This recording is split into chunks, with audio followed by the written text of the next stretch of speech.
I'm glad you brought up the IGV. And we can show ServiceNow, we can show Snowflake, we can show Salesforce today, because if you want to see where some of the more significant losses are, it is related to software. Cloud, ServiceNow down almost 12%, Snowflake's down almost 3%. You see Salesforce as well. It takes me to Oracle, because you're trimming some. As you suggest, there are now perceivable threats. Yeah. That's interesting because Larry Ellison was recently in the Oval with the president, or wherever that news event was at the White House. And Oracle shares were up a ton. Right. So where's the perceived threat? Well, the perceived threat is DeepSeek. I mean, I think that's obvious. I mean, let's just go back a week ago, right? Nobody saw any threats, including me, right? We were riding Oracle up last week was amazing with Project Stargate and NVIDIA for that matter. And then all of a sudden over the weekend, the threat landscape changed. Now, the weird thing about trimming, and I'm looking to the camera, but I'm kind of talking to you at the same time, Scott. The weird thing about trimming is the day after you trim, you're really not sure what you're hoping for. You still have a position in both Oracle and NVIDIA, which I trimmed as well. So it's not like you're hoping for them to go down, but you took money out, so you are to a certain degree voting with your feet.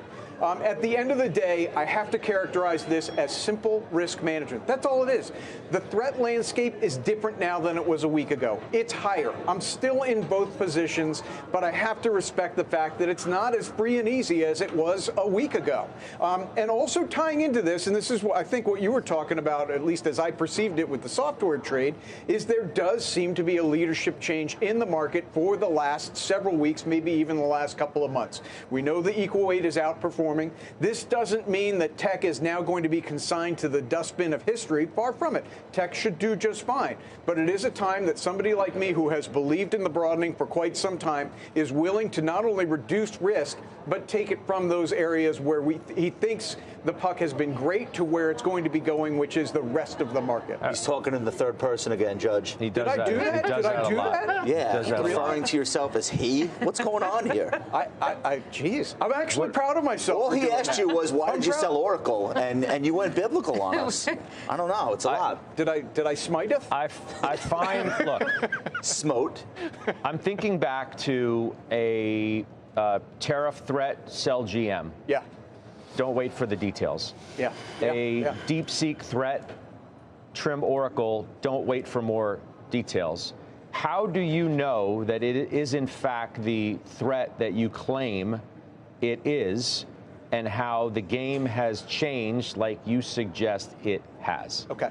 I love your question. Let me be really clear. I wish you didn't. I like it better when you don't, but it's okay. That's okay. I'll give you something to fight with. Jim doesn't know. I don't know anything with certainty about the future.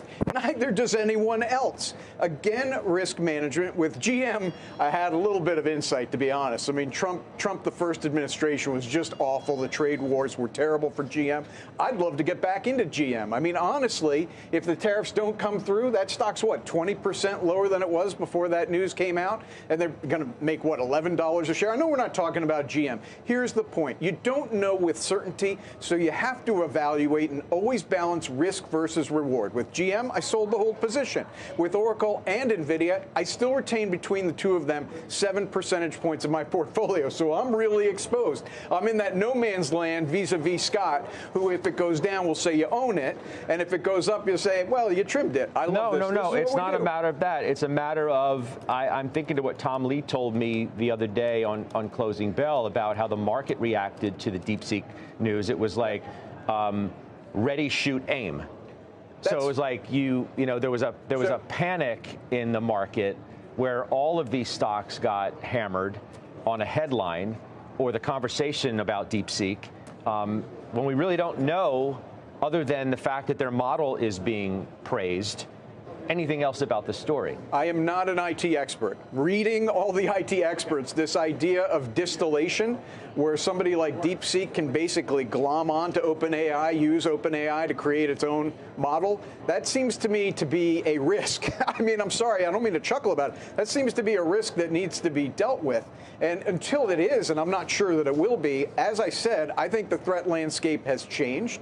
Still in the names, but I'm really quite comfortable taking some money out on the perception that, notwithstanding what Meta, Microsoft, everybody said about CapEx, that could change. The threat landscape is different now.